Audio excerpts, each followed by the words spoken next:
এই ড্রেনের পানিতে পাস হয়ে হলো ওই যে সামনের যে গলিতে আছে ওই গলিতে দিয়ে সিএনবিতে সেটাই বলছি, ওইটাও পরিষ্কার করতে হবে, মানে ওইটা দিয়ে একটু পাস হয়। হ্যাঁ, ওই সেই জন্য ওইটা ক্লিয়ার না থাকলে পানি পাস হবে।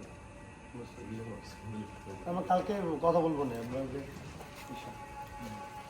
আমাদের যদি কনজারভেন্সি থেকে ওরা তাহলে যেহেতু রাস্তা তো অনেক, আমরা কিন্তু মেয়ের বরাবর একটা প্রেয়ার দিচ্ছি যে এই রাস্তা বড় করা যায় না। আমরা মেন রাস্তা থেকে তো আপনাদের এটা রাস্তা কতটুকু এখান থেকে এখানে দাম কত 50 100 এটা পানিতে তলাই যে রাস্তাটা, ওই বস্তা দিয়ে চলাফেরা করি।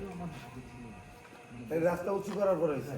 রাস্তা উঁচু করার পরে এই প্রবলেমটা ক্লিয়ার হয়েছে। এখন আমরা এর জন্য সাফার করছি। এই জন্য আমরা যে আরেকটা একটা ক্লিয়ার সম্ভবত আপনি একটা কাজ করবেন, আপনার ওই যে গোল্লির ডিটেলসটা আপনি আমাকে হোয়াটসঅ্যাপে দিন। কালকে তো শনিবার অফিস বন্ধ, রবিবার আমি আমাদের প্রশাসক সাথে শাখার সাথে কথা বলি। প্রশাসক মহোদয় যেহেতু বলছে আমরা যে এটা করি, আর এই ড্রেনটা তাহলে আমরা যদি পকেট গেট থেকে শুরু করি, একদিনে যদি একটু পরিষ্কার করাই যে তাহলে আর হইলো না, মাঝখান দিয়ে পুরোটা করাই দিই। এই থেকে শুরু করে ওইটাও ক্লিয়ার। সেটাই বললাম যে পকেট গেট থেকে আমরা শুরু করি।